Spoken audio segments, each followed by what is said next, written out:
বিশ্বের অন্যতম শক্তিশালী নেতা পুতিন দীর্ঘ সময় ধরে যার নেতৃত্বে এগিয়ে চলছে রাশিয়া। তার কাছে রাশিয়া ইউক্রেন যুদ্ধ বন্ধের দাবিতে প্রায় গোটা বিশ্বের নেতারাই এক প্রকার নতজানু। কিন্তু পুতিন কি থামবেন?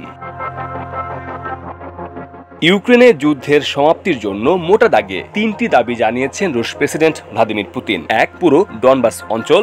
২. পশ্চিমাদের সামরিক জোট নেটোতে ইউক্রেন সদস্য হতে পারবে না। ৩. ইউক্রেনীয় সীমানায় পশ্চিমা মিত্রদের সেনাদের স্থান না দেয়া।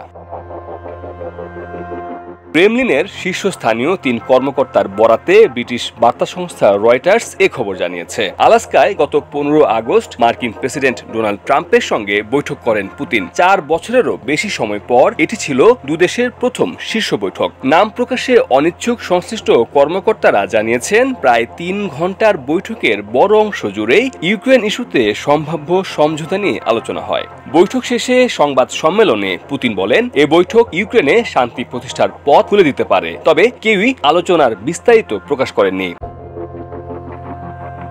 রুশ কর্মকর্তাদের বয়ানের ভিত্তিতে পুতিনের দাবি দেওয়ার একটা আভাস পাওয়ার চেষ্টা করছে রয়টার্স। তাদের প্রতিবেদনে বলা হয়, আগের অবস্থান থেকে কিছুটা সরে এসেছেন পুতিন। ২০২৪ সালের জুনে তিনি ইউক্রেনের কাছ থেকে ডোনেটস্ক, লুহানস্ক, খেরসন ও জাপোরিজিয়ার সম্পূর্ণ দখল চেয়েছিলেন। তখন এসব শর্তকে আত্মসমর্পণের সমতুল্য বলে প্রত্যাখ্যান করেছিল কিয়েভ।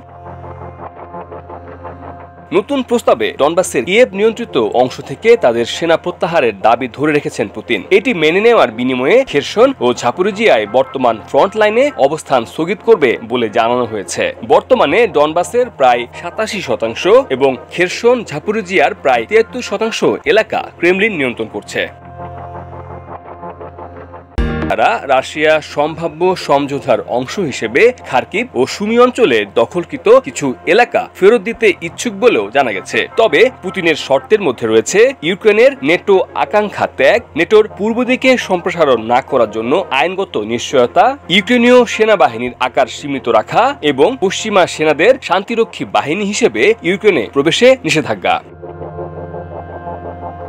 রুশ প্রস্তাবের বিষয়ে ইউক্রেনীয় পররাষ্ট্র মন্ত্রণালয়ের তরফ থেকে তাৎক্ষণিক কোনো প্রতিক্রিয়া পাওয়া যায়নি। হোয়াইট হাউস ও নেটোর তরফ থেকেও রুশ প্রস্তাব নিয়ে তাৎক্ষণিক কোনো মন্তব্য করা হয়নি। তবে ইউক্রেনীয় প্রেসিডেন্ট ভলোদিমির জেলেনস্কি একাধিকবার বলেছেন, আন্তর্জাতিকভাবে স্বীকৃত ভূমি ছেড়ে দেওয়ার প্রশ্নই আসে না। তার ভাষায়, ডনবাস অঞ্চল তাদের দেশের অস্তিত্ব রক্ষায় প্রতিরক্ষা দুর্গের ভূমিকা পালন করছে। তিনি আরও জানান, নেটোতে যোগদান ইউক্রেনের সাংবিধানিক লক্ষ্য এবং এটিকে নিরাপত্তার সবচেয়ে বড় নিশ্চয়তা হিসেবে দেখা হয়।